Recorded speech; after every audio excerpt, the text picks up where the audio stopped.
Afternoon everybody. I wasn't planning on putting out another video quite so soon, but I got something in the mail which you can see here that I've been really excited about and I couldn't wait to open, so I thought I'll just turn the camera on, open it and show it to you. So this is the latest wave of miniatures from Bloody Miniatures by Richard Lloyd. Now for those of you who don't know, these are a range of 28mm English Civil War or 30 Years War minis that can be used to fill in gaps in your regiments, or can be used as really characterful miniatures for skirmish gaming.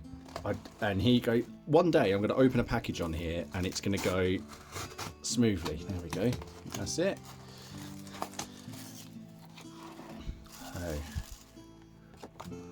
Nice as last time.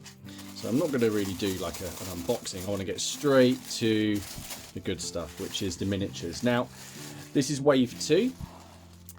He's already released wave 1, and wave 1 I bought into and I did a review back in March, and I'll leave the link to the video here.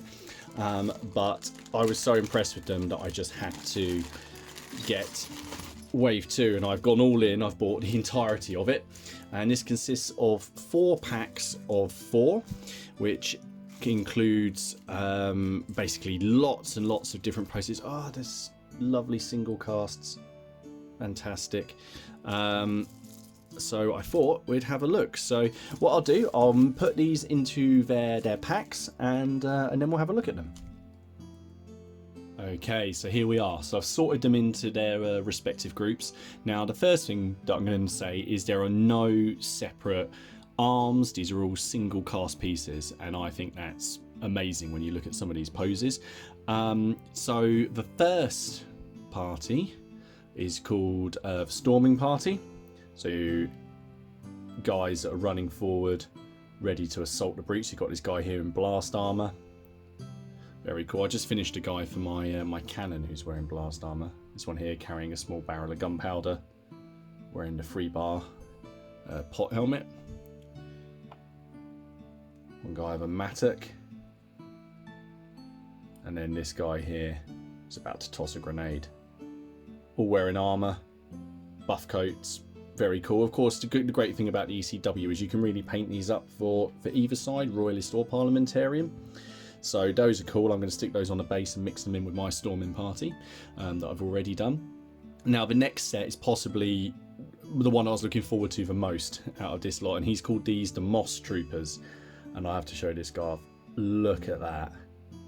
How awesome is that? Now I think those are fire locks, or those wheel locks. They might be wheel locks. But how cool is that? Just holding some up. Now the basic idea behind these, I think they're meant to be brigands and rogues, swashbucklers. Very cool poses. Lots and lots of character. He certainly doesn't disappoint on that front at all. Well, on any front. So these guys, rogues and brigands. Now these are all sculpted by Nick Collier, who was the original sculptor for Renegade miniatures and Bicorn miniatures, and the whole idea is that these sort of complement that range. This here is called the Squires Men, this pack. So effectively that, like a sheriff's men or a noble's men. It's very nice. I love this one. Reloading, pouring the powder, getting ready. Always love a kneeling miniature. Now I can see a lot of similarity here. I don't know if it's just between this and some of the other kneeling miniatures I've painted up for Bicorn. You can definitely tell it's the same sculptor, and he's got such a great attention to detail. But I think it's clear that with these he's just having a lot of fun. So they are just awesome, and you can use these to fill out your regiments, create nice little pieces. I'm thinking of using this next set, which is called the Night's Watch, and they're not up beyond the wall, and doing almost like a camp. I might do a wagon and powder store and have these guys standing watch around it. How cool is that? The guy who's sort of half wearing his jacket, still got the apostles underneath. Very cool. Very good quality, very clean. doesn't look like I'm going to have to do very much cleaning up on these at all. So one sword I've noticed that I've just got to kind of bend back a little bit, but these are good solid miniatures, and yeah, I think they're going to complement the current range really well. So these come in at £8.50 a pack, so that's £8.50 for 4, but if you buy all 4 like I did, you save £4 or £5 because it's you can just get them all for £30 for the whole lot. Now, I'm obviously not going to necessarily create a regiment of these, but they are brilliant for, as I say, bulking out what you've already got. What I have got nearby, let's just pick a standing figure. There you go, he's in a particularly non-offensive pose, so I'm just going to move these here.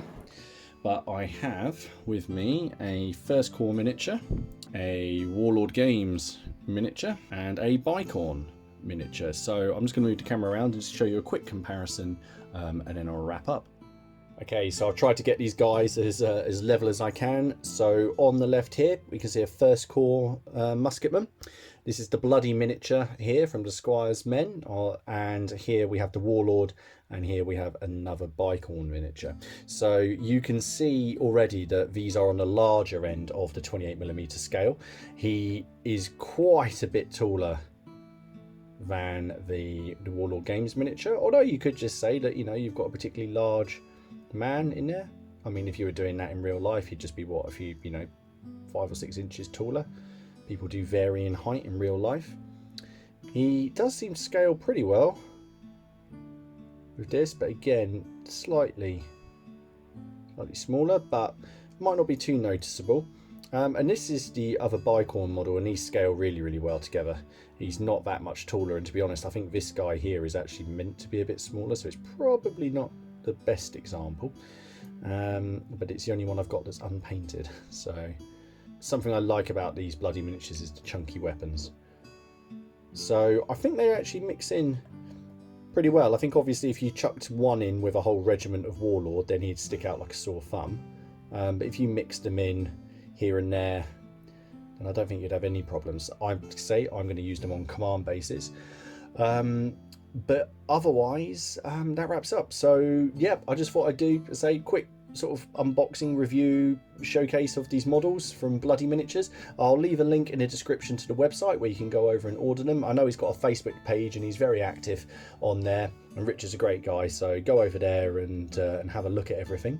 As always, if you've got any questions, just drop them down in the comments below or pop me an email, and I'll see you guys all again soon in the next one. Stay safe.